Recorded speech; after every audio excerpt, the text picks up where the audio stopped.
मंगलम भगवान विष्णु मंगलम गरुड़ध्वज मंगलम पुंडरीकाक्षो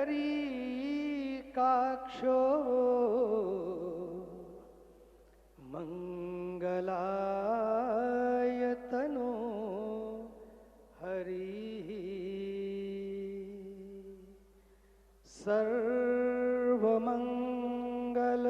सर्वमंगलमांगल्ये शिवे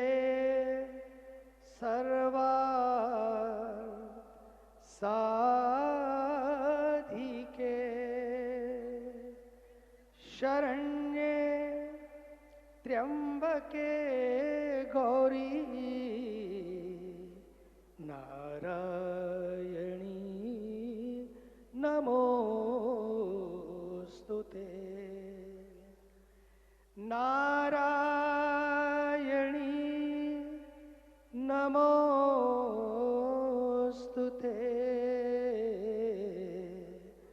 नारायणी नमोस्तुते।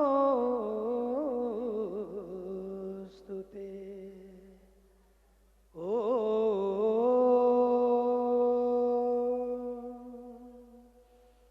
असतो मा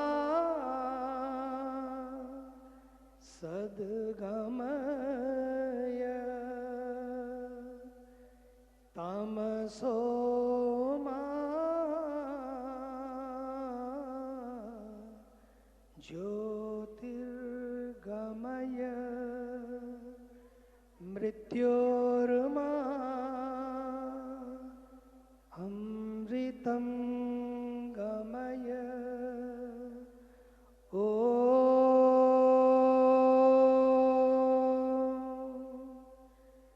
शांति शांति शांति।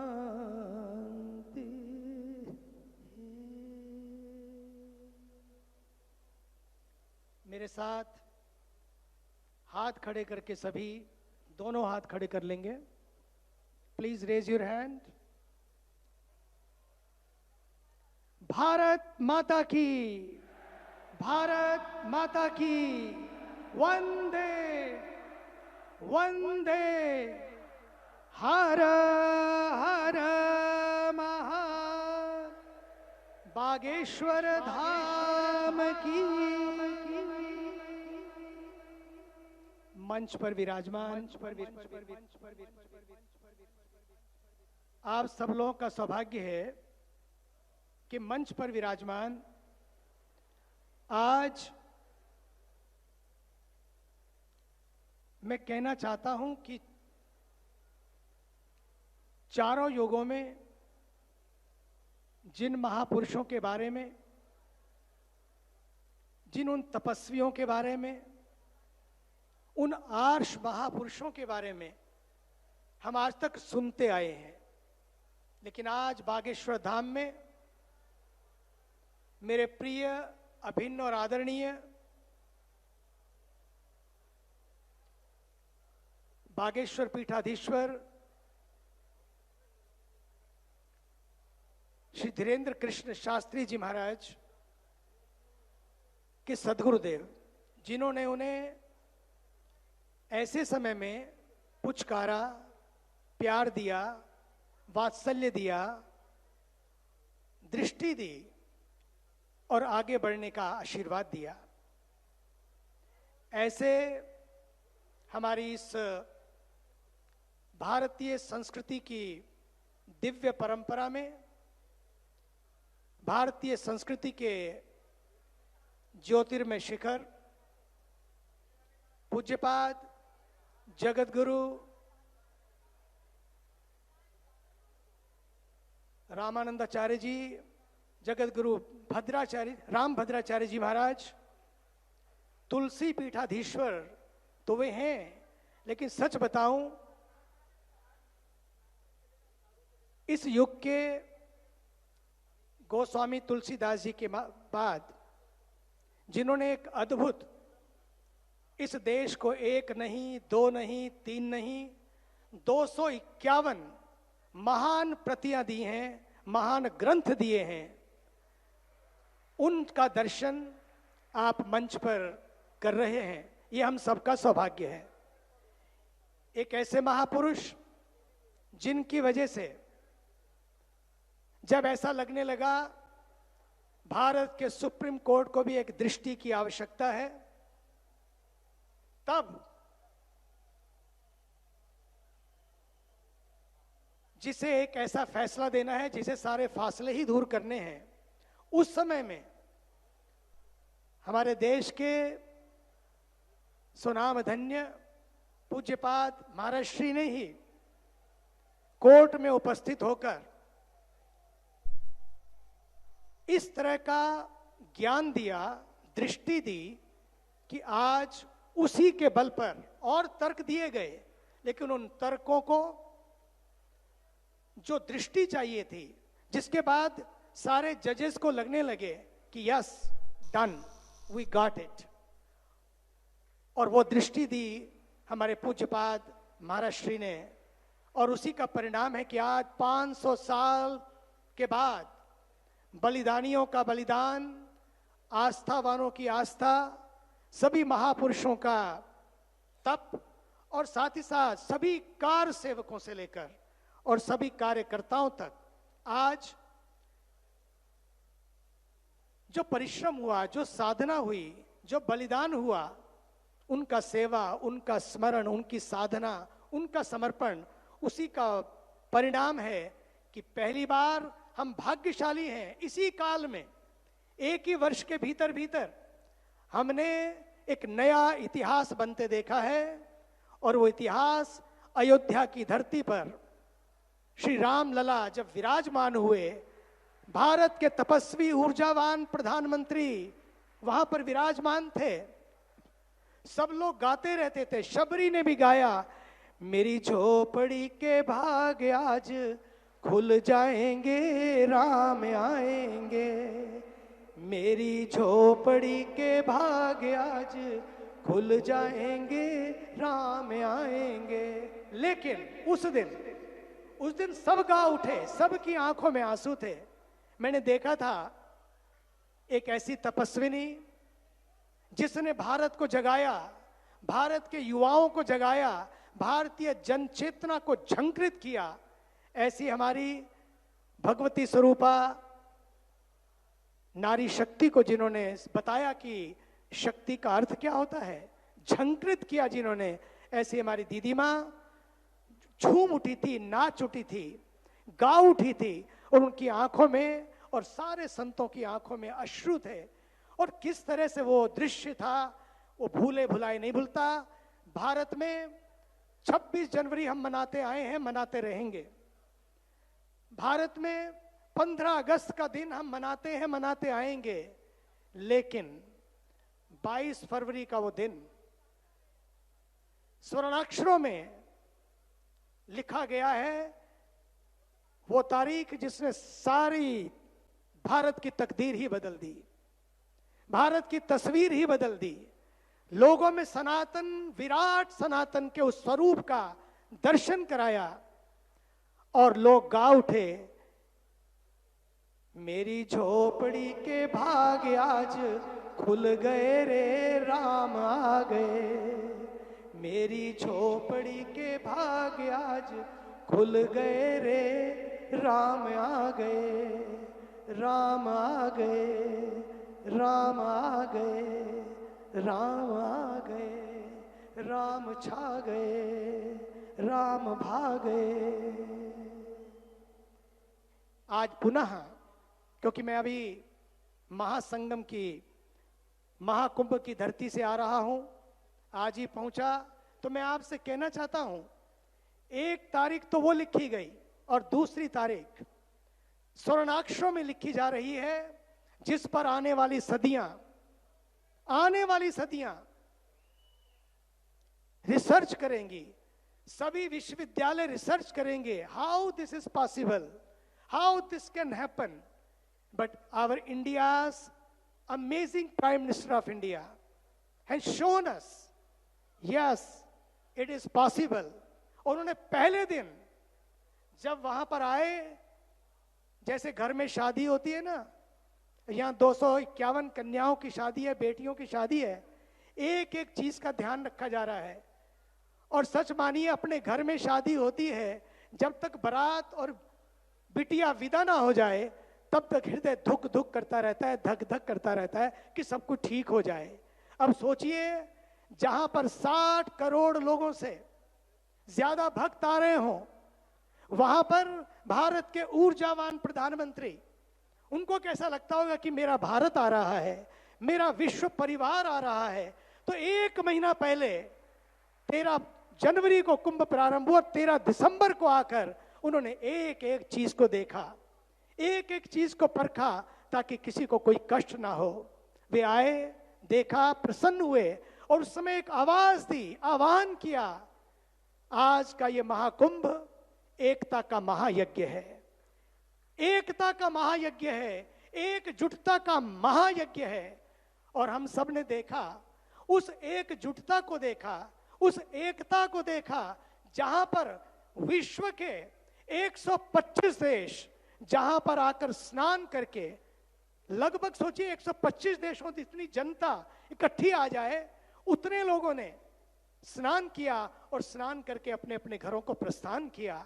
और आपको आश्चर्य होगा कि पूरे वर्ल्ड से लोग आए, जो आए वो फिर आ रहे हैं। अभी भी मेला समाप्त नहीं हुआ है, लगता है कि मेला तो अभी शुरू हुआ है, शुरू हुआ है। हम तो परमार्थ निकेतन में त्रिवेणी के तट पर, अरेल घाट में, वहीं सामने संगम पर हैं, रोज देख रहे हैं कि करोड़ों करोड़ों लोग आ रहे हैं। हर घाट उन करोड़ों लोगों से पटा है, फिर भी लोग कहते हैं कि भारत बटा है। कौन कहता है कि भारत बटा है? ना तो मैंने देखा वहां कोई जाटों का घाट था, ना भाटों का घाट था, ना ब्राह्मणों के घाट थे, ना क्षत्रियों के, ना वैश्यों के घाट थे, या किसी अन्य के घाट थे। ये छोटे का घाट, ये बड़े का घाट, ये ऊंचे का घाट, ये नीचे वाले का घाट, कुछ भी तो नहीं। अगर कुछ था तो पूरा का पूरा कुंभ में 60 करोड़ सनातनियों ने स्नान किया, एक होकर स्नान किया, जहां कोई छोटा नहीं, जहां कोई बड़ा नहीं। और तो और जितने भी वीआईपी भी आए, लोग कहते वीआईपी आए, अरे 60 करोड़ लोगों में 600 भी वीआईपी अगर आए होंगे। पता है आपको, इस देश का साइंटिस्ट एस सोमनाथ, जब वो वहां पर आए, अपने हाथ में झोले में 2 कपड़े लिए हुए, नंगे पैर, और मैंने देखा घाट के सामने वो नौका का इंतजार कर रहे थे। इस देश का महान साइंटिस्ट नौका का इंतजार कर रहे थे। ये इस देश की श्रद्धा, ये इस देश की आस्था। मैं इस देश की आस्था और इस देश की माटी को प्रणाम करता हूं, जहां पर इतने लोग आए। No chaos, no complain, no grumbling, no crime, no conflict.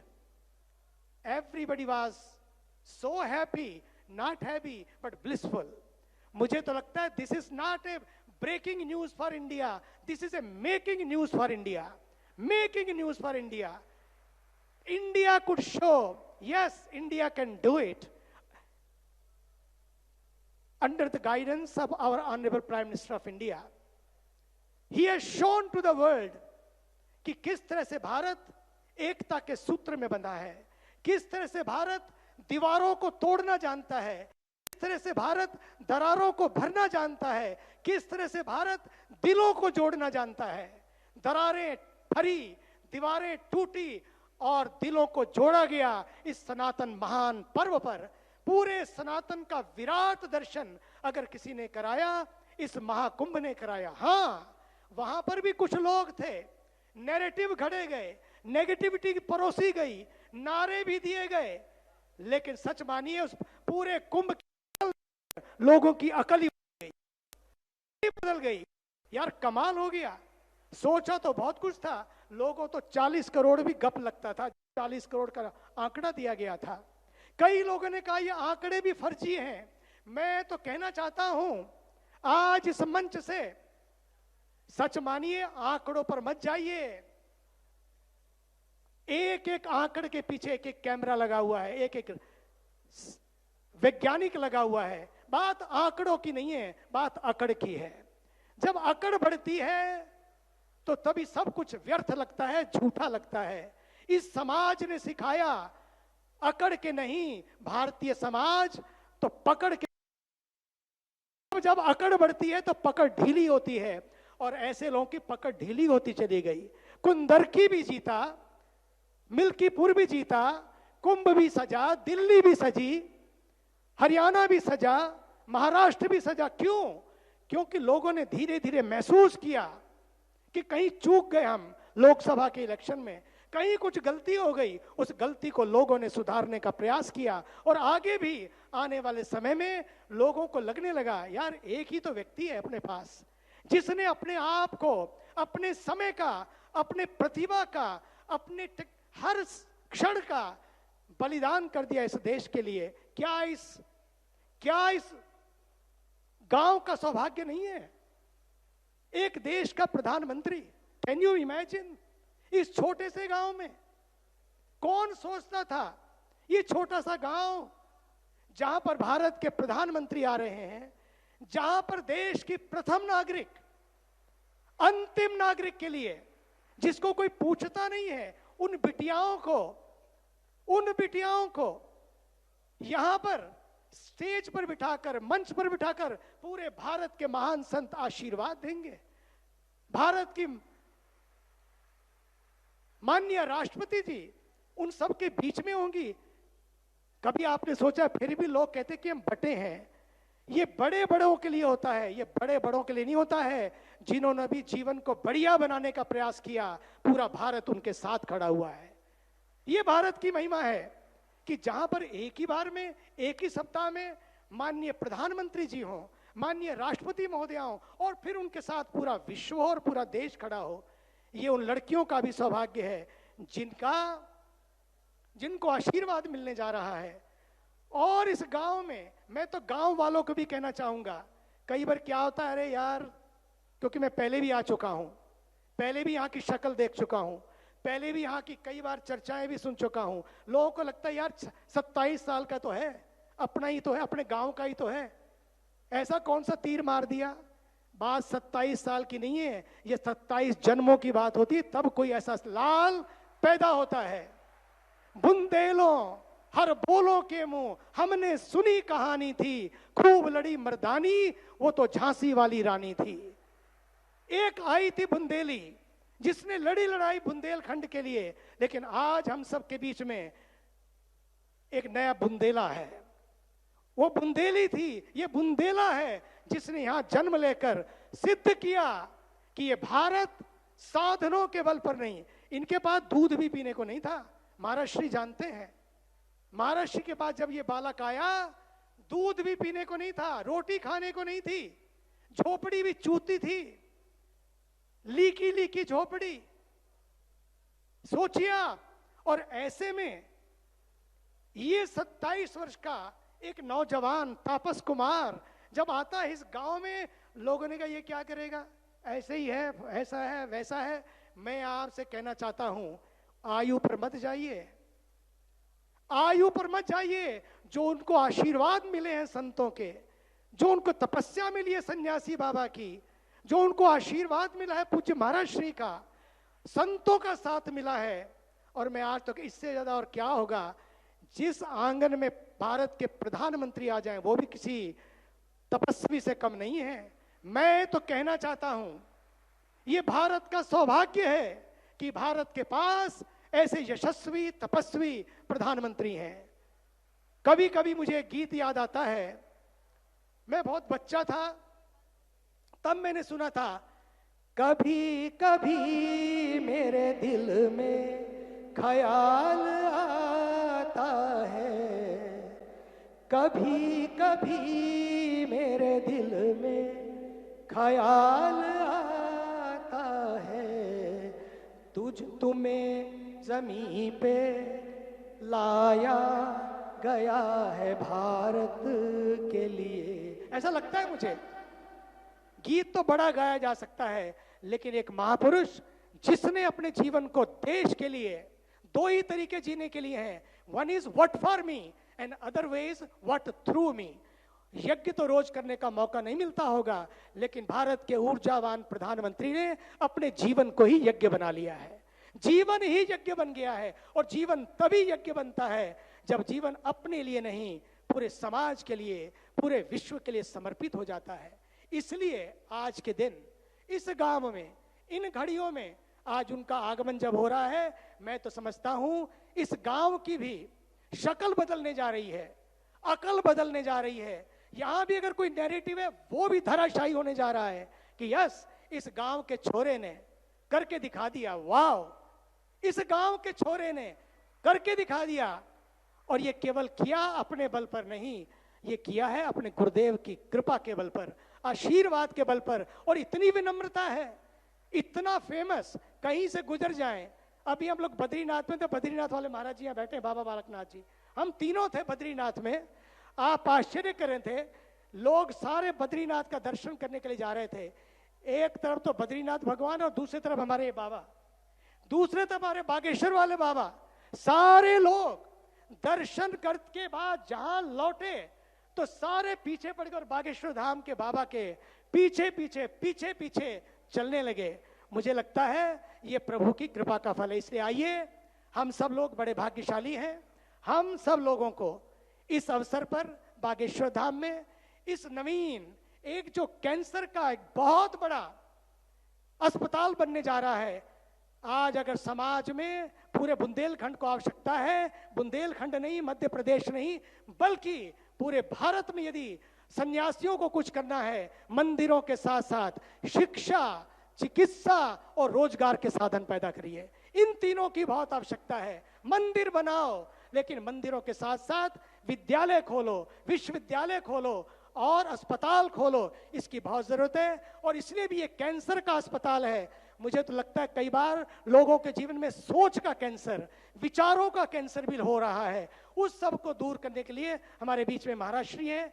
जब वे अपना आह्वान देंगे, आशीर्वाद देंगे, आप देखिएगा इस विचारों के कैंसर, सोच के संकट को दूर करने के लिए विचारों की वैक्सीन भी हम सबको प्रदान करेंगे। इसी के साथ ही उनकी साधना, पूज्य संतों को प्रणाम करते हुए अपनी वाणी को विराम देता हूं।